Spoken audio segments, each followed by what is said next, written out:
अखिलेश बाबू, अभी आप जो है बेसिकली एक बात नहीं जानते खास, क्योंकि अनुराग ठाकुर ने अगर बेल्ट पहना गाय के चमड़े का तो उसमें कोई बुराई नहीं है, क्योंकि कैटल सैक्रिफाइस ये गुरु ब्रह्म यानी इमाम अब्राहम से कायम है। गुरु ब्रह्म और इमाम अब्राहम, और तो नहीं बोलना चाहिए क्योंकि गुरु ब्रह्म ही इमाम अब्राहम थे, इमाम अब्राहम ही गुरु ब्रह्म है। उन उनकी औलाद में ब्राह्मण्स हैं और यदुवंशी भी हैं। अभी एक स्रोत मैंने पढ़ा था तो उससे यदुवंशी भी ब्राह्मण्स हैं, तो उन्होंने साबित किया कि यदुवंशी भी ब्राह्मण्स हैं। तो बहरहाल, तो अभी यदुवंशी ब्राह्मण्स हैं नहीं है, तो इनका इमाम अब्राहम से गुरु ब्रह्म से सिलसिला मिलता है नहीं मिलता है, तो इस पर अभी मैं कुछ जो स्रोत में निकालूंगा बताऊंगा, क्योंकि अभी हाल में ही पढ़ा है। क्योंकि मुझे भी वैसे गांव समाज में मुझे देखने में लगता था कि भाई यदुवंशी के जो फेशियल फीचर्स हैं और बहुत सारे ब्राह्मण्स के जो फेशियल फीचर्स हैं, तो इतना सारा कॉमन्स है,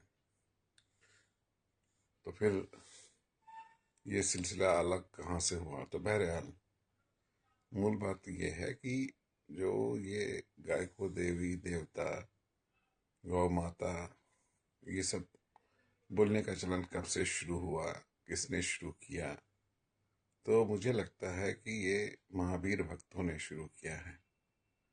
क्योंकि जो शाकाहारी हैं वही उन्होंने बजाय इसके कि पहली रोटी गरीब को दो, पहले गरीबों को भोजन कराओ, दीनहीन को भोजन कराओ, उसके बदले पहली रोटी गाय को दे दो, ये स्लोगन चलाने वाले कौन थे। तो अभी भी हम देख रहे हैं कि जो लोग, कुछ लोग गाय को दे रहे हैं, कुछ लोग गरीब को दे, उसके बाद गरीब को नहीं देते, बल्कि गरीब कोई अगर है, मजबूर है, अगर जाए तो उसको पैसा अगर जरूरत पड़ने पर सूद के बगैर नहीं देते। क्योंकि हमने कई अपने पड़ोस में भी देखा है, यहाँ दिल्ली शरीफ में घरेलू लेडीज जो काम करती हैं तो अपना जेवर रख देती हैं या कुछ पैसे लेती हैं, ब्याज पर लेती हैं, तो चक्रवृद्धि ब्याज का तो खा लेंगे लेकिन मांसाहार के खिलाफ जबान चलाएंगे। तो इसका सिलसिला जो शुरू हुआ वो हमारे बिहार में महावीर के भक्तों ने, महावीर ने शुरू किया। उनको ये सोचना था कि जैसा भोजन खाते हैं वैसे मांस चलता है, लेकिन नहीं, भूख से परेशानी है, भूख को मिटाना जरूरी है। तो ये दूसरी धारा है जो मुस्लिमात की और ब्राह्मणों की धारा रही है। और सारे श्लोक, अगर अभी कल मैं सुषमा स्वराज भवन गया था, तो सर्वे भवन्ति सुखिनः, सबको सुख हो, रोग से सब लोग बचें, और उसके बाद तमसो मा ज्योतिर्गमय यह दिए नूर मिन जुल्मात। तो ये सारे कॉमन प्रेयर्स हैं अरबी में, संस्कृत में। तभी सबसे खास बात यह है कि गुरु ब्रह्म की गद्दी पर कल की है शाह रहीम अल हुसैनी, और आप जिस समाजवाद की बात कर रहे हो उसमें ये कैटल सेक्रीफाइस के का विरोध करना ये सरासर गलत है। क्योंकि वो आप महावीर भक्ति चलाने की कोशिश मत करिए, ना उनके जाल में फंसिए। क्योंकि सनातन धर्म का लफ्जी माने सिर्फ ये होता है कि सनातन को धारण करें। सनातन का मतलब जो गुरु ब्रह्म के गद्दी पे कल की हैं उनकी भक्ति में एक हो जाएं। सनातन करता वसुधैव कुटुंबकम के, वसुधैव कुटुंबकम की एकता का ऐलान हो गया है 2023 में जी समिट में, जब इंडिया की प्रेसिडेंसी थी उस वक्त इंडिया सेक्रेटेरिएट होल्ड कर रहे थे। तो वसुधैव कुटुंबकम का नारा, one earth one family one future of happiness piece and abundance for everyone. तो ये कैसे होगा? ये है कि सनातन करता जो गुरु ब्रह्म के गद्दी पर हैं शाह रहीम अल हुसैनी, उनकी भक्ति में एकता से होगा। तो इसको जानना समझना बहुत जरूरी है। और उनका ही नाम मैं सबको बता रहा हूँ। मैंने रिसर्च किया as a psychologist, cognitive psychologist, और वो मेरी thesis a study of cognitive representations related to the concept of world citizen, ये वेबसाइट मतलब वेब पे है, स्लाइड शेयर पे है। आप गूगल करेंगे मुख्तार आलम वर्ल्ड सिटीजन तो मिल जाएगा। उसके बाद transition to post oil as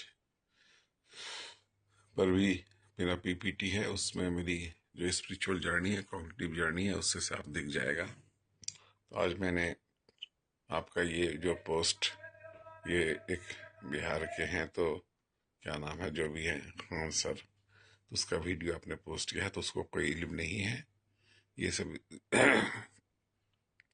उनको इल्म ये नहीं है कि इमाम अब्राहम और गुरु ब्रह्म एक थे। उनकी कब्र हेब्रोन में है, उनसे पूछिए कि क्या पता है कि वो हेब्रोन में है उनकी कब्र। और उनकी गद्दी पे आज जो है माता गायत्री के औलाद में, रसूलुल्लाह के औलादों में जो है शाह रहीम अल हुसैनी, जो सभी के सरदार हैं, वो वसुधैव कुटुंबकम के करता है, वही खलीफतुल्लाह है, वही पुरुषोत्तम है, वही अधिनायक है, वही भारत है, वही भागी विधाता है। उन्हीं की ही जयकार हमारे राष्ट्रकाल में है, जन गण मन अधिनायक जय है। तो लखनऊ शरीफ में भी अगर आप बता दें, लखनऊ शरीफ में अनीस अंसारी साहब हैं, Congress party, all India professional Congress, और उनका सर्किल है, उनको भी मैं बार बार लिख रहा हूँ, बता रहा हूँ। उनसे हमारी ज़ाती मुलाकात भी है, आपसे मुलाकात नहीं है।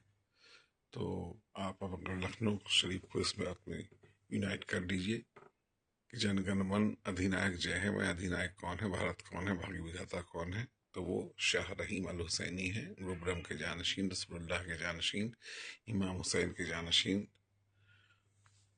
तो उससे ही पड़ोस पड़ोस एकता होगी, घर घर में शांति होगी। Thank you very much.